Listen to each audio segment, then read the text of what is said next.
This ABC 15 Flash Briefing is sponsored by Sanderson Ford. Straight up.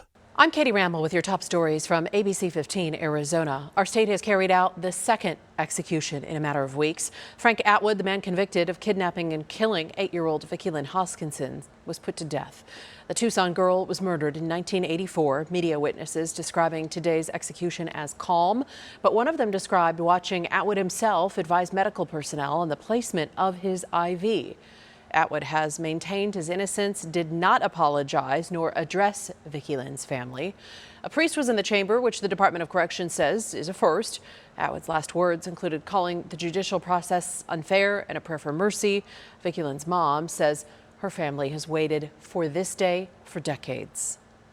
Vicki was a vibrant little girl with an infectious laugh and a smile that would melt your heart.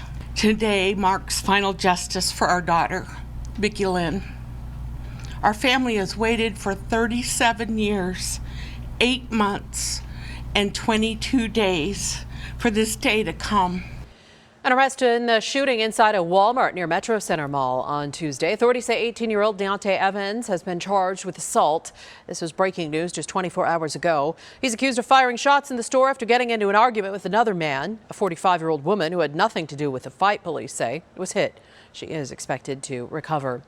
We're under our first excessive heat warning of the summer, and for those without a cool place to shelter, these temperatures can be deadly. Fortunately, there are several organizations with cooling shelters that are open.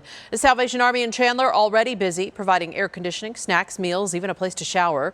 Christopher Plunkett recently became unsheltered, and he says he's more grateful for a place like this to escape this dangerous heat.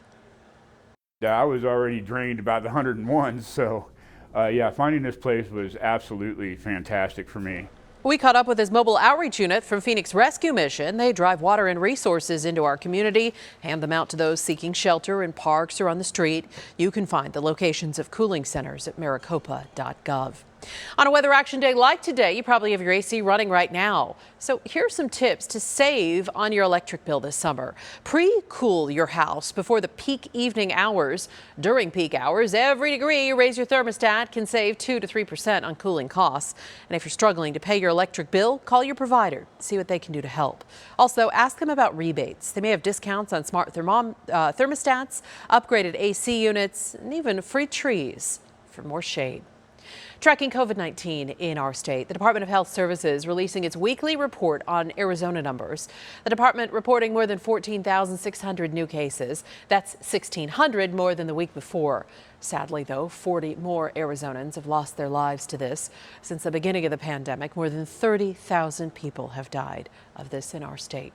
Also on the COVID front, some new revelations from the Phoenix Suns' historic Game 7 collapse. The Athletic is reporting that the team was managing a COVID outbreak involving at least one player and 5 other personnel.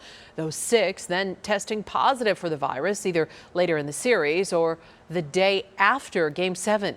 So this is leaving some questioning just how closely teams are following the league's mandatory but more relaxed COVID protocols.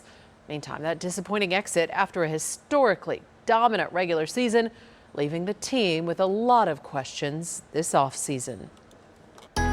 I'm Chief Meteorologist Amber Sellens with a look at your most accurate forecast. In extreme heat across our state. The valley now under an excessive heat warning, and much of the rest of central, southern, and western Arizona are going to be under these same alerts as we head toward the weekend. So a long stretch of extreme weather, a weather action day again tomorrow, and we could top 110 degrees here in the valley tomorrow afternoon.